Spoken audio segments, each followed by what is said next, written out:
भक्तजनों, आज आप सुने भगवान शंकर की व्रत कथा। पूरब काल में अब्बू पर्वत के समीप एक यहुका नाम की भील रहता था। उसकी पत्नी का नाम आहूजा था। वो बड़ी पतिव्रता और धर्मशीला थी। चंपित बड़े शिव भक्त और अतिथियों सेवक थे। एक बार भगवान शंकर ने उनकी परीक्षा लेने का विचार किया।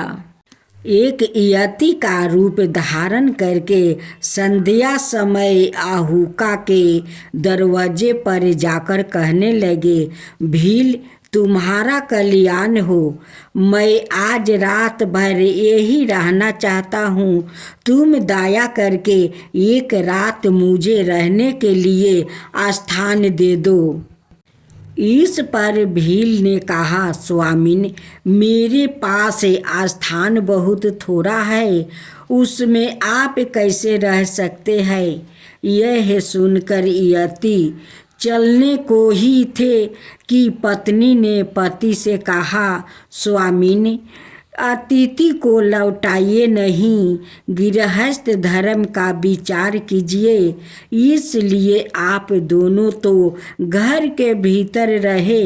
मैं अपनी रक्षा के लिए कुछ बड़े शस्त्रों को लेकर दरवाजे पर बैठ जाऊंगी। भील ने सोचा कि यह बात तो ठीक ही कहती है, परंतु इसे बाहर रख कर मेरे घर में रहना ठीक नहीं, क्योंकि यह अबला है।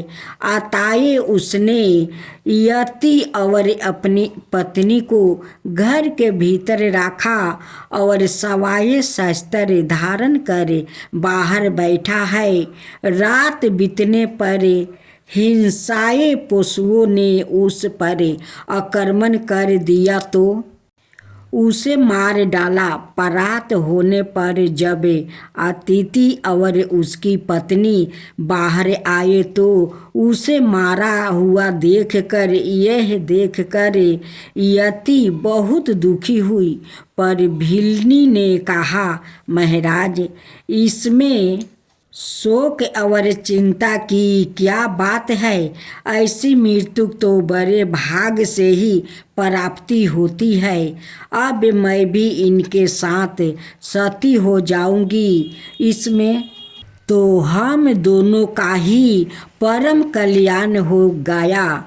यह कहकर चिता पर अपने पति को राख कर वो भी उसी अग्नि में प्रविष्ट हो गई। तब भगवान शंकर ने डमरू, त्रिशूल आदि आयुधों के साथ प्रकट हो गए। उन्होंने बार बार उस भीलनी से वर मांगने को कहा, पर वो कुछ ना बोल कर सर्वथ ध्यान मगन हो गई। तब भगवान ने उसे वरदान दिया कि अगले जन्म में तुम्हारा पति निषेध देश में राजा वीर सेना का पुत्र नल होगा और तुम्हारा जन्म विदर्भ देश के राजा भीमसेन की पुत्रा दमयंती के रूप में होगा। यह यति भी हंस होगा और यही तुम दोनों का संयोग कराएगा। वहाँ तुम लोग अंत राज सुखों का उपभोग करके अंत में दुर्लभ मोक्ष पद को प्राप्ति करोगे। यह कहकर वो प्रभु शंकर वही अचलेश्वर शिवलिंग के रूप में स्थित हो गए और कालांतर में यह ही दोनों भील चंपित नल दमयंती के रूप में अवतारित हुई।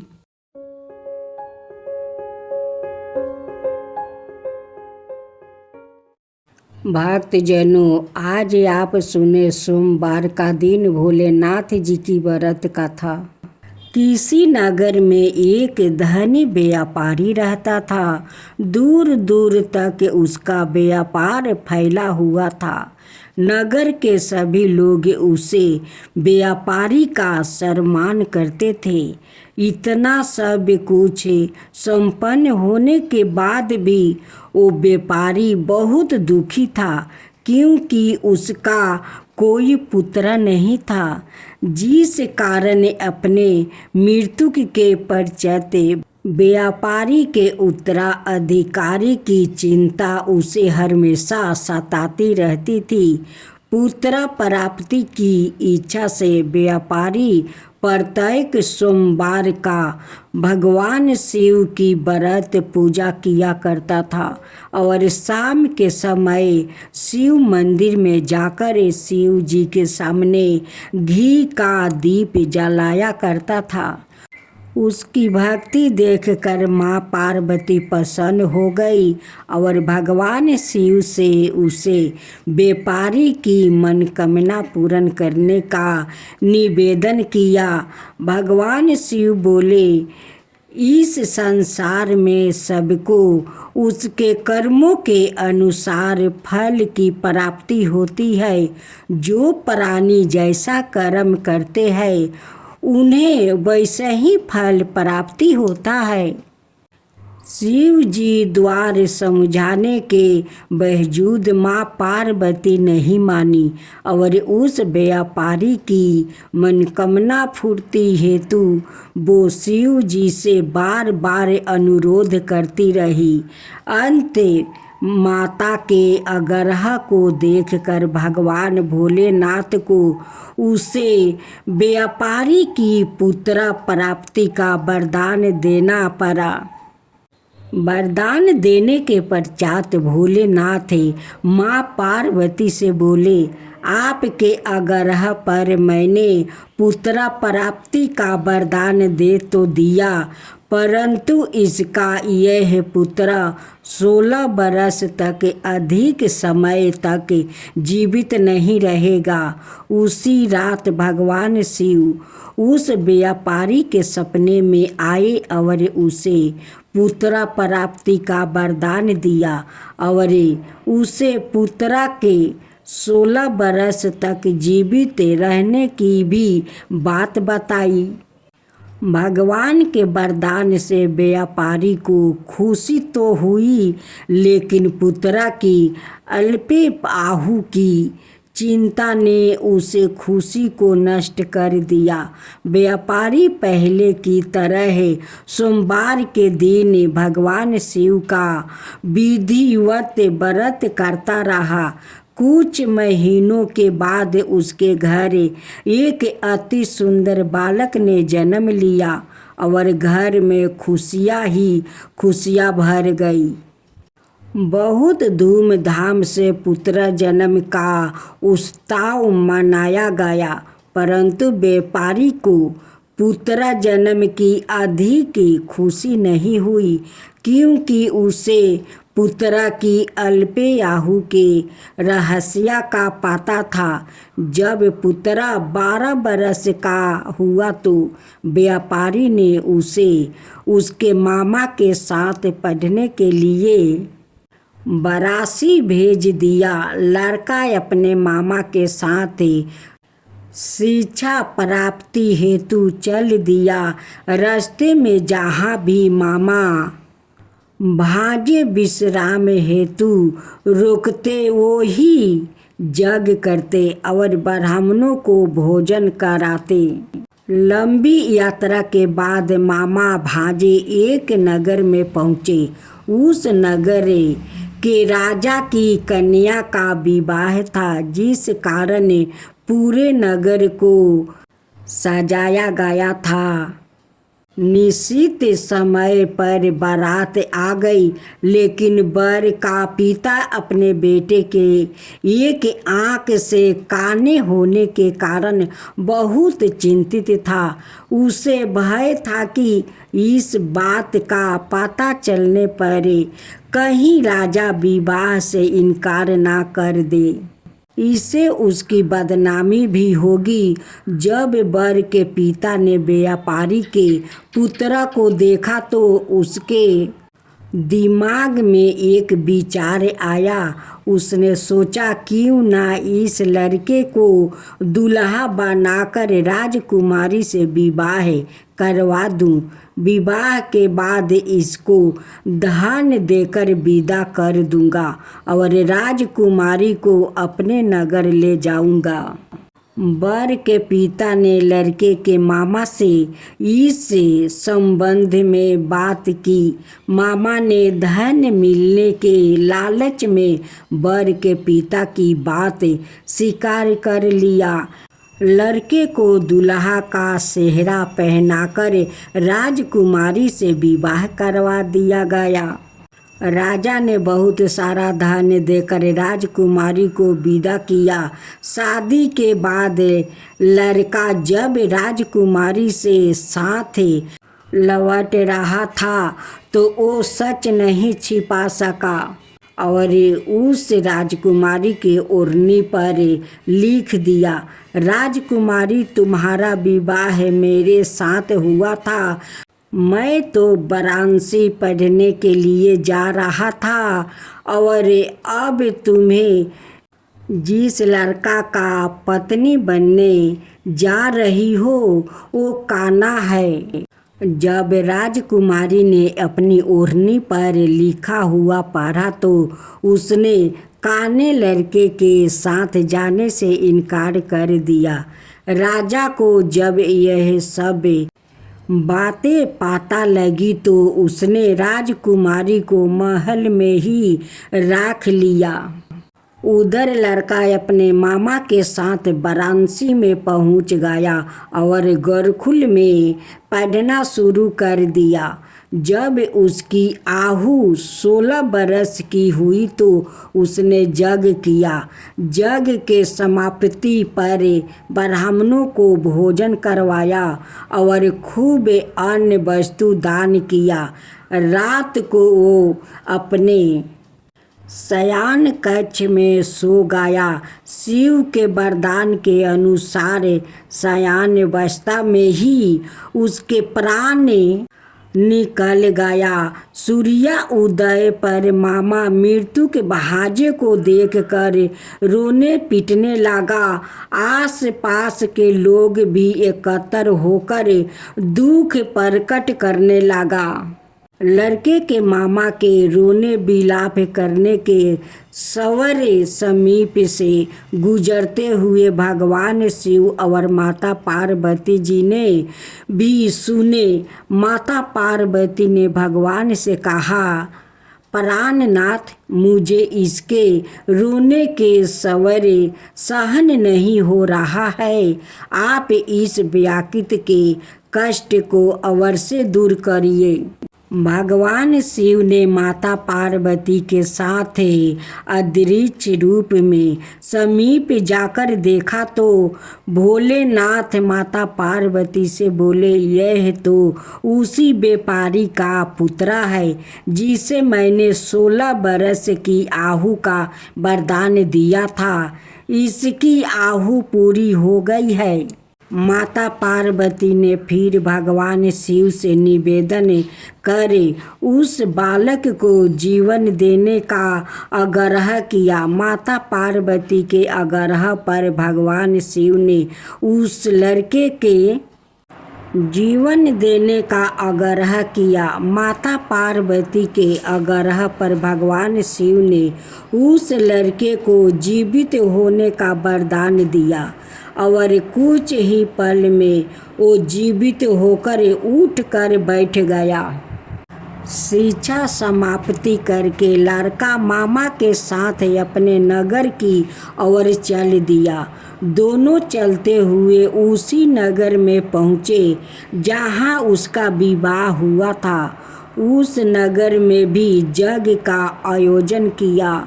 समीप से गुजरते हुए नगर का राजा ने यज्ञ का आयोजन देखा और उसने तुरंत ही लड़के और उसके मामा को पहचान लिया। यज्ञ के समाप्ति होने पर राजा और मामा लड़के को महल ले गया और कुछ दिन उन्हें महल में राख कर बहुत सा धन वस्तु इत्यादि देकर राजकुमारी के साथ विदा कर दिया। इधर भूखे प्यासे रहकर व्यापारी और उसकी पत्नी बेटे की प्रतीक्षा कर रहे थे। उन्होंने प्रतिज्ञा कर रखी थी कि यदि उन्हें अपने बेटे की मृत्यु का समाचार मिले तो दोनों अपने प्राण त्याग देंगे। परंतु जैसे ही उसने बेटा के जीवित वापस लौटने का समाचार सुना तो वो बहुत प्रसन्न हुआ। वो अपनी पत्नी और पुत्रा के साथ नगर के द्वार पर पहुंच गया। अपने बेटे के विवाह का समाचार सुनकर पुत्रा वधू राजकुमारी को देखकर उसी की खुशी का ठिकाना न रहा। उसी रात भगवान शिव ने व्यापारी के सपने में आकर कहा, हे ब्राह्मण, मैंने तेरे सोमवार के व्रत करने और कथा सुनने से प्रसन्न होकर तेरे पुत्रा को लंबी आयु प्रदान किया है। पुत्रा की लंबी आयु जानकर व्यापारी बहुत प्रसन्न हुआ। शिव भक्त होने और सोमवार व्रत करने से व्यापारी की सभी मनोकामना पूर्ण हुई। इसी प्रकार जो भक्त सोमवार का विधिवत व्रत करते हैं और कथा सुनते हैं उनकी सभी इच्छा पूरी होती है।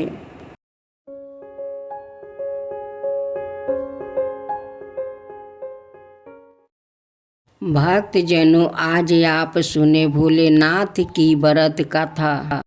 पर्वतराज हिमालय की पुत्री पार्वती भगवान शंकर को पति रूप में पाने के लिए कठिन तपस्या कर रही थी। तपस्या के अंत में ब्रह्मा जी ने उन्हें आश्वासन दिया कि भगवान शिव तुम्हें पति रूप में प्राप्ति होंगे। एक दिन वो भगवान शंकर का चिंतन कर रही थी कि उन्हें पानी में डुबाने वाले बालक की करुणा पुकार सुनाई दी, जिसे एक ग्रह ने पकड़ रखा था। जब जब ग्रह उसे खींचता तब तब उसका गर्दन और बढ़ता जाता था। श्री पार्वती दौड़कर वहां पहुंची। वह बालक ग्रह के मुख में पड़ा थर थर काँप रहा था। श्री पार्वती ने ग्रह से प्रार्थना की, ग्रहराज, मैं तुम्हें नमस्कार करती हूँ, तुम इस बालक को छोड़ दो। ग्रह ने कहा, विधाता ने मेरे आहार का यह नियम बनाया है कि छठे दिन जो तुम्हारे पास आ जाए उसे तुम खा लेना। आज विधाता ने इसे ही मेरे पास भेजा है, मैं इसे किसी प्रकार छोड़ नहीं सकता। उमा बोली, ग्रहराज, इस बालक को तुम छोड़ ही दो, इसके बदले में मैं तुम्हें अपनी तपस्या का पुण्य देती हूँ। यह सुनकर ग्रह कुछ शांत हो गया। उसने कहा, ठीक है, यदि तुम्हें अपनी पूरी की पूरी तपस्या दे दो तो मैं इसे छोड़ दूंगा। करुणामयी, मैंने तुरंत ही संकल्प करे अपनी पूरी तपस्या ग्रह को दे दिया। तपस्या का फल पाते ही वो ग्रह मध्याह्न के सूर्य की तरह प्रकाशित हो उठा। उसने कहा, देवी, तुम अपनी तपस्या वापस ले लो। मैं तुम्हारा कहने से ही इसे छोड़ देता हूँ। किंतु पार्वती ने उसे स्वीकार नहीं किया। ग्रहराज ने देवी की भूरी भूरी प्रशंसा की और बच्चे को छोड़ दिया। बालक ने आंसू भरी आंखों से देवी की ओर देखकर अपनी कृतज्ञता प्रकट की। देवी ने दुलारे पुचकार करे उस बच्चे को सबल बना दिया। बालक को बचाकर उमा बहुत संतोष थी।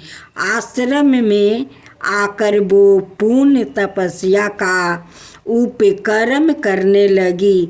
तब भगवान शंकर प्रकट हो गए और बोले, कल्याणी, अब तुम तपस्या करने की आवश्यकता नहीं है। तुमने यह तपस्या मुझे ही अर्पित की। वो अनंत गुना होकर तुम्हारे लिए अच्छे बन गई है। जय शिवा ओमकारा, प्रभु हरे शिवा ओमकारा। ब्रह्मा विष्णु सदा शिव अर्धंगिनी धारा। ओम जय शिवा ओमकारा। एकानन चतुरानन पंचानन राजे। शिव पंचानन राजे। हंसासन गरुड़ासन विषवाहन साजे। ओम जय शिवा ओमकारा। दो भुज चार चतुर भुज दस भुज अति सोहे। तीनों रूप निरखता त्रिभुवन जनि मोहे। ओम जय शिवा ओमकारा। अक्षर माला बने माला मंगी माला तारी। चंदन मृग मद सोहे बोले सुभिकारी। ओम जय शिवा ओमकारा। श्वेतांबर पीतांबर गंबर अंगे। सनकादिक बरे मादिकी भूतादिकी संगे। ओम जय शिवा ओमकारा। करके मध्यम कमंडल चक्र त्रिशूल धरता। जग करता जग भरता जग पालन करता। ओम जय शिवा ओमकारा। ब्रह्मा विष्णु सदा शिव जानते अविवेका। प्राण बचर के मध्यम यह तीनों एका। ओम जय शिवा ओमकारा। तिरगुण शिव जी के आरती जो कोई नर गावे। शिवा जो कोई नर गावे। कहत शिवानंद स्वामी मन भजत शिवानंद स्वामी। मन बाचित फल पावे। ओम जय शिवा ओमकारा। जय शिवा ओमकारा।